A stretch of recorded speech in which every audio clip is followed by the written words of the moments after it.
बिस्मिल्लाहिर्रहमानिर्रहीम। अस्सलाम वालेकुम नाज़रीन, आप यूट्यूब चैनल देख रहे हैं। मैं इमरान खान हूँ। अब तक की जो सबसे बड़ी खबर है वो ये है कि गवर्नर खैबर पख्तूनख्वा ने तारीख़ बता दी है जिस तारीख़ को इंतखाबात होंगे।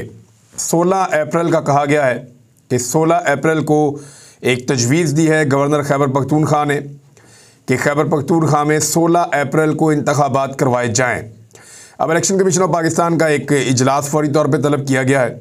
उस इजलास में ये फ़ैसला होगा कि इंतखाबात की ये तजवीज़ आ गई है, डेट आ गई है, तो कौन सी डेट कैसे फ़ाइनल की जाए। इसमें पंजाब को भी देखा जाएगा कि पंजाब के इंतखाबात साथ हो जाएं, और अगर वफाकी हुकूमत तहलील हो जाती है, जिसके इम्कानात अब कम दिखाई दे रहे हैं, शहबाज शरीफ साहब कंटिन्यू करना चाहते हैं। ऐसा लगता है कि वो नहीं चाहते कि अभी इंतखाबात में जाएँ, उनको डर है, लेकिन वो अपना असर रसूख इस्तेमाल करके पंजाब और खैबर पख्तूनख्वा के इंतखाबात में धांधली करना चाहेंगे। और यही एक आखिरी रास्ता है इक़्तिदार में रहने का या इमरान खान साहब से बचने का। बहरहाल इमरान खान साहब को ये सूट करेगा कि 2 सूबों में पहले इंतखाबात हो जाएं, बाकी 2 सूबों में और वफाकी हुकूमत के लिए इंतखाबात MNAs के वो बाद में हो जाएं। MNAs के लिए बड़ी मुश्किल पैदा होने वाली है, क्योंकि उन्हें अपने MPs के बगैर इलेक्शन लड़ना होगा और उनके अखराजात दुगने हो जाएंगे। MPs के भी अखराजात बढ़ेंगे इन इंतखाबात के अंदर।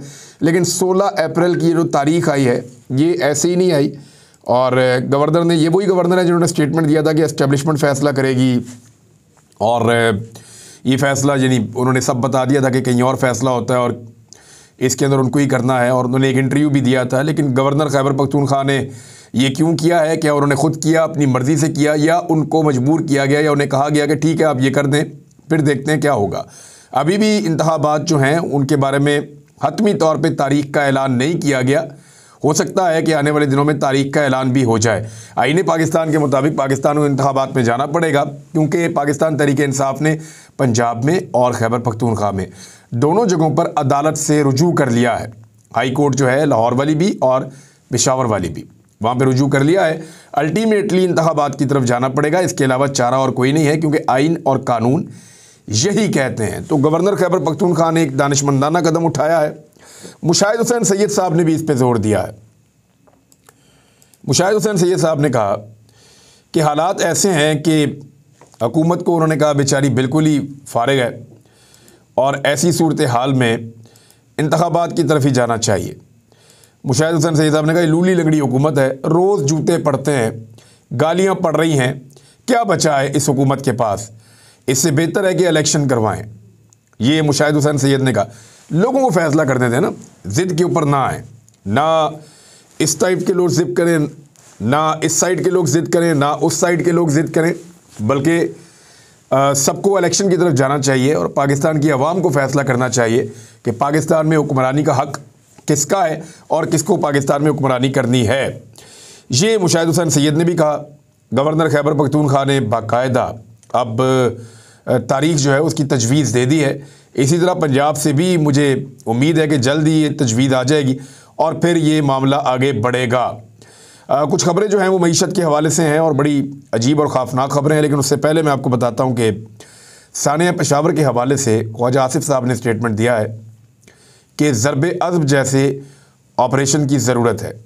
यानी एक मरतबा फिर पाकिस्तान एक ऑपरेशन में जाएगा, दहशतगर्दी के ख़िलाफ़ ऑपरेशन करना पड़ेगा, जैसा कि ज़रबे अज़्ब में एक ऑपरेशन हुआ था दहशतगर्दी के ख़िलाफ़, और कौमी असम्बली की कमेटी इसका फ़ैसला करेगी।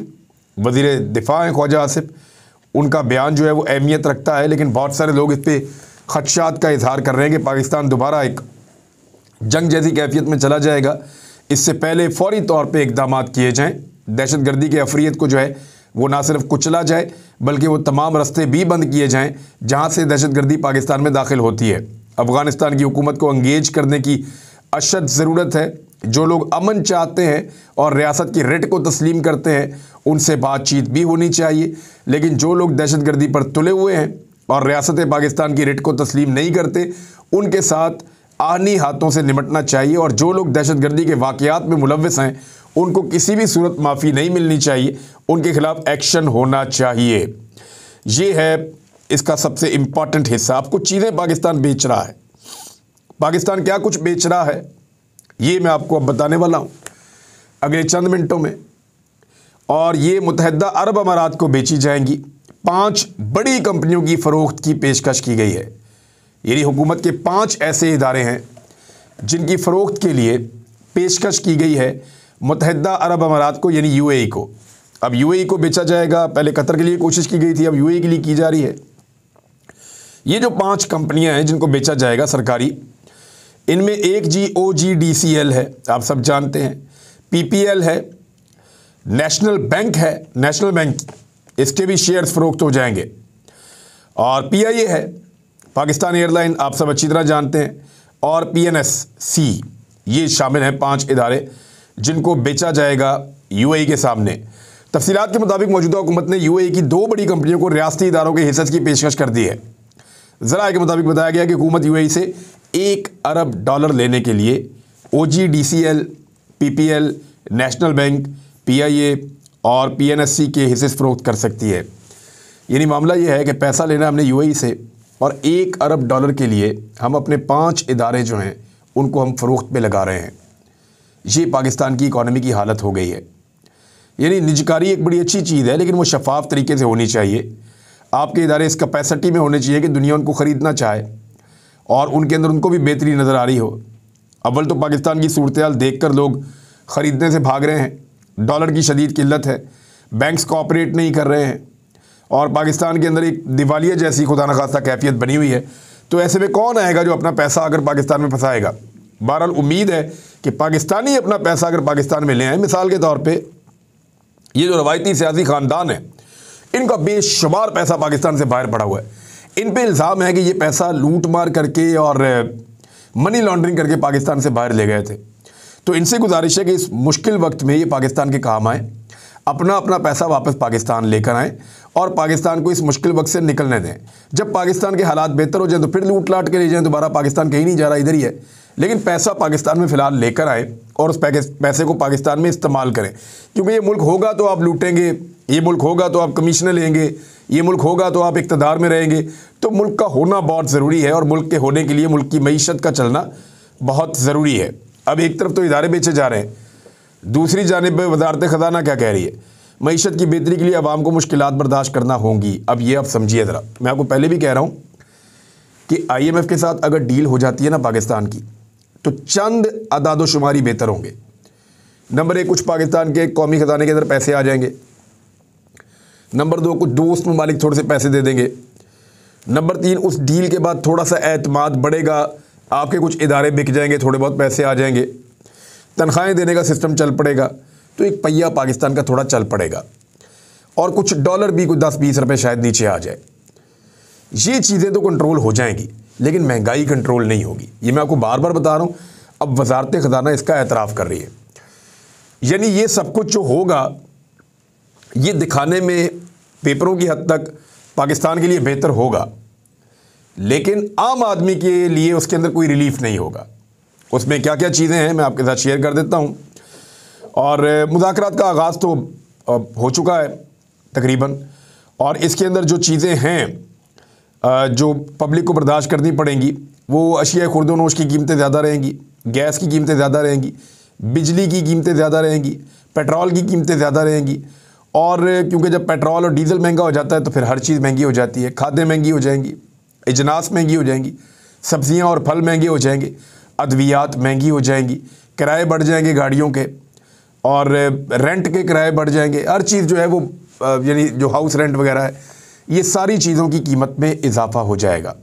तो जब इन चीज़ों की कीमत में इजाफ़ा होगा तो एक आम पाकिस्तानी मुतासर हो जाएगा मुख्तलिफ़ शोबों के अंदर। तो ये चीज़ें जो है होने वाली हैं, और वज़ारत ख़ज़ाना अब इसका एतराफ़ कर रही है। और इसी दौरान में जब नैब के अंदर तरामीम की गई हैं, यानी एक तरफ तो गरीब आदमी को नचोड़ना है, उसका खून चूसना है, हर चीज़ पे टैक्स लगाना है, तो दूसरी जानिब नैब की तरामीम करने की वजह से हाल ही में 2.5 अरब के करप्शन रेफरेंसेस अदालतों से वापस हो गए हैं। और यानी बहुत सारे केसेस होते रहते हैं। अब ये 2.5 अरब रुपए के और केसेस हैं जो 250 करोड़ ये जो केसेस हैं ये वापस हो गए हैं अदालतों से, क्योंकि नैब के कवानीन ही बदल दिए गए हैं। जब नैब के कवानीन बदल गए तो फिर जब वो कवानीन ही नहीं हैं तो किस बुनियाद के ऊपर पैसा रिकवर किया जाए। दूसरी जानी पेट्रोलियम मसनूआत ही सिर्फ महंगी नहीं हो रही, गरीब का चूल्हा बुझाने की पूरी तैयारी की जा रही है। अब होटलों के अंदर भी बहुत महंगाई हो जाएगी। उसकी वजह क्या है कि एलपीजी ज़्यादातर इस्तेमाल होती है, उसकी कीमत में भी एक तारीखी इजाफा हो गया है। और ये तारीखी इजाफा मैं कह रहा हूँ तो इसको आप समझिए, 59 रुपये 60 पैसे फ़ी किलोग्राम का बड़ा इजाफा हुआ है, यानी लगभग 60 रुपये 1 किलो के पीछे इजाफा हो गया है। ये बहुत बड़ा इजाफा है। यानी जो घरेलू सिलेंडर पहले 703 रुपये 24 पैसे महंगा हो गया है, टोटल जो 703 रुपये 24 पैसे की महंगाई हो गई है घरेलू सिलेंडर के ऊपर। और पेट्रोल की कीमत पहले बढ़ गई है, डीजल की कीमत पहले बढ़ गई है, गैस की कीमत बहुत तेज़ी से बढ़ने जा रही है, एलपीजी का रिकॉर्ड महंगाई के अंदर इन्होंने इजाफा कर दिया है।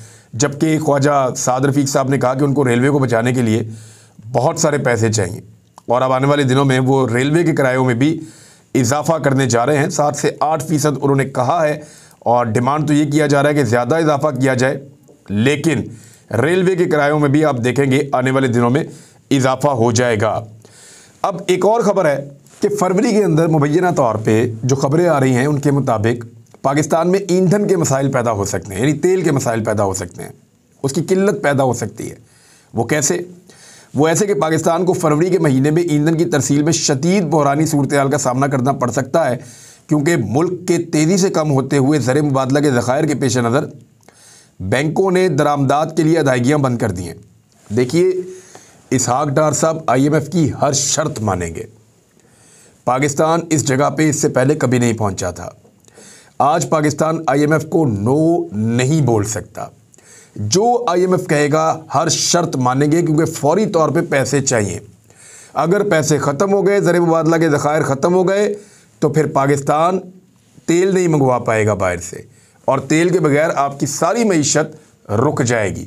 आप बिजली नहीं बना पाएंगे, ईंधन से बिजली भी बनती है, आप पेमेंट्स नहीं कर पाएंगे, बेशुमार चीज़ें आपने पहले रोक दी हैं। बैंक्स LCs खोलने से इनकार कर रहे हैं, क्योंकि पाकिस्तान के पास ज़र मुबादला ख़त्म होता चला जा रहा है। जो बैंकों में पड़े हुए लोगों के पैसे हैं, हुकूमत की नज़र उन पैसों के ऊपर भी है। रॉयटर्स के मुताबिक मुल्क को अदायगियों में तवाज़ुन के बहरान का सामना है और डॉलर की बढ़ती हुई कदर की वजह से दरामदी अशिया की कीमतों में तेज़ी से इजाफा हो रहा है। ऑयल कंपनियों में से एक के सीनियर ओहदेदार ने यह बताया रॉयटर्स को कि आइंदा 15 दिन में किसी किस्म की किल्लत नहीं होगी, अलबत्ता अगर हमने अभी फ़ौरन LCs ना खोली तो अगले 15 दिन में किल्लत का सामना हम कर सकते हैं। ये सूरत हाल खुदा न खास्ता पैदा हो सकती है। तो अब हमारे पास IMF की शराइत मानने के अलावा कोई और रास्ता है नहीं, और इसहाक डार साहब IMF की हर बात मानेंगे।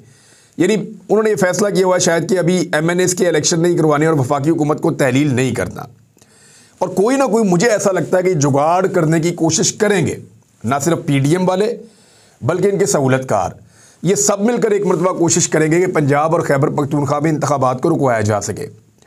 और अगर इन्होंने पंजाब और खैबर पख्तूनख्वा में इंतखाबात को ना रुकवाया तो फिर ये दबा के यहाँ धांधली करने की कोशिश करेंगे, और इतनी धांधली करेंगे कि तबाही फेर देंगे। लेकिन इसके बावजूद अगर पाकिस्तान तहरीक इंसाफ ने उसी तरह इलेक्शन लड़ा जैसे उन्होंने 17 जुलाई 2022 को इलेक्शन लड़ा था हमजा शहबाज की हुकूमत में, और एस्टेब्लिशमेंट के ख़िलाफ़ और हर तरह के हथकंडों के ख़िलाफ़ अगर उसी तरह इलेक्शन लड़ा तो फिर ये 2/3 अक्सरियत पंजाब में और खैबर पख्तूनख्वा में बना लेंगे। उसके लिए इमरान खान साहब अब फाइनल कर रहे हैं खैबर पख्तूनख्वा में और पंजाब में उम्मीदवारों के नाम, जिनको उन्होंने अगले इंतखाबात के लिए टिकट देने हैं। तो मैं आपको कुछ चीज़ें तो क्लियर कर दूं। पंजाब के अंदर जो लोग लोटे नहीं बने और इमरान खान साहब के साथ खड़े रहे हैं, 99% उन्हीं को टिकट मिलेंगे। कुछ मखसूस नशस्तों के ऊपर लोग फारिग हो जाएंगे, वो तब्दील हो जाएंगे, क्योंकि मखसूस नशस्तों के कुछ लोगों ने बड़ी अजीब किस्म की इन्फॉर्मेशन इमरान खान साहब को पहुंचाई और गलत इन्फॉर्मेशन भी दी, तो वहाँ से कुछ लोग फारिग हो जाएंगे। और चंद इक्का दुक्का लोग हैं जो सूबाई असम्बली के ऐसे उम्मीदवार हैं जो पहले MPA थे, लेकिन इस मरतबा शायद इमरान खान साहब उनको टिकट ना दें। वो चाहते हैं कि परवेज़ इलाही साहब PTI के टिकट पे इलेक्शन लड़ें, लेकिन देखना यह है कि उनका क्या बनता है। वैसे काफ लीग को एक कंट्रोल में चौधरी शुजात हुसैन साहब के ही रखा गया है, और इलेक्शन कमीशन के फैसले के मुताबिक काफ लीग के सदर चौधरी शुजात हुसैन ही बरकरार हैं, तो वो कंट्रोल तो उनके पास है। तो परवेज़ इलाही साहब इमरान खान साहब चाहते हैं यहाँ पे आ जाएं और फिर पंजाब को फाइनल करेंगे। अब आ जाए आप जो बाकी लोग हैं, यानी बहुत सारी सीटें ऐसी हैं जहाँ पे PMLN जीती थी और PTI नहीं जीती थी। उन सीटों के ऊपर इमरान खान साहब ने अब बेहतर उम्मीदवार चुनने हैं, क्योंकि 17 जुलाई के जो 20 उम्मीदवार हैं उनमें से ज़्यादा इमरान खान साहब ने खुद चुने थे और वो सारे जीत गए थे। तो इसी तरह अब इमरान खान साहब पंजाब के सूबाई असम्बली के लिए सारे उम्मीदवार खुद चुनेंगे। नौजवानों को मौका देना उनके दिमाग में चल रहा है और साथ ही साथ वो नए लोगों को लाना चाहते हैं, क्योंकि नए लोगों ने साबित किया है कि इमरान खान साहब की पॉलिसी के साथ खड़े हुए नए लोगों में से कोई नहीं बिका। पुराने सियासतदान, रवायती सियासतदान लोटे बने हैं, लेकिन नए लोगों ने इमरान खान साहब के साथ खड़े होकर दिखाया। ज़्यादातर ऐसा ही हुआ है। खैबर पख्तूनख्वा में आ जाएं। खैबर पख्तूनख्वा में बहुत सारे ऐसे लोग हैं जो फारिग हो जाएंगे, यानी सारे तो नहीं हो जाएंगे, लेकिन अक्सरियत तो पहले वाली ही होगी। जो इमरान खान साहब ने पहले टिकट जिनको दिया था वही जीत कर आ जाए, दोबारा आ जाएंगे। लेकिन बहुत सारे लोग तब्दील हो जाएंगे, क्योंकि बहुत सारे खैबर पख्तूनख्वा में क्योंकि कोई टेस्ट आया ही नहीं ऐसा। लेकिन इमरान खान साहब को ये पता चला कि कुछ MPAs खैबर पख्तूनख्वा में ऐसे रहे हैं जिनको अब वो तब्दील करना चाहते हैं, इसीलिए कुछ लोगों ने पाकिस्तान तहरीक इंसाफ को थोड़े दिन पहले छोड़ा भी है और वो इमरान खान साहब के ख़िलाफ़ मुख्तलिफ़ किस्म की कंपेन्स का हिस्सा भी रहे हैं। लेकिन खैबर पख्तूनख्वा के अंदर कुछ तब्दीली आएगी। पंजाब में जो लोग ईमानदारी के साथ खड़े रहे वो इमरान खान साहब के साथ रहेंगे। लोटों के मुकाबले में इमरान खान साहब तगड़े उम्मीदवार खड़े करना चाहते हैं ताकि सारे लोटे निशाने इबरत बने। तो नाज़रीन, ये था अब तक की सारी इन्फॉर्मेशन मैंने आप तक पहुँचा दी है।